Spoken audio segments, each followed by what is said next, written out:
তো এর পরবর্তীতে যে মোটরসাইকেলটি দেখাচ্ছি সেটি হচ্ছে পালসারের একটি মোটরসাইকেল, এবং পালসার এবিএস 150 সিসির মোটরসাইকেলটা, এবং গাড়ির আউটলুক কন্ডিশনটা অনেক ফ্রেশ কন্ডিশনে আছে। সামনে যদি আপনাদেরকে এবিএসটা দেখানোর চেষ্টা করি, এবং টায়ার কন্ডিশনটা যদি দেখানোর চেষ্টা করি, একদম ফুল ফ্রেশ কন্ডিশনে আছে। 2022-23-এর মডেল, নিউ কন্ডিশনের মোটরসাইকেল, মাত্র 12,772 কিলোমিটার মতো চলা আছে গাড়িটা।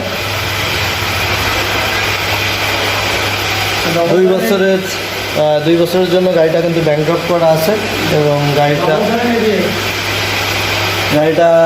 ডাবল চ্যানেল এবিএস, এবং গাড়িটার দাম চাওয়া হয়েছে মাত্র 1,83,000 টাকা।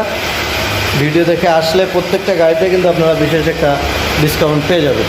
এর পরবর্তীতে যে মোটরসাইকেলটি দেখছি সেটি পালসারের আরও একটি মোটরসাইকেল, কত সালে মডেল ভাই এটা? 2023 সালে মডেল, নিউ কন্ডিশন।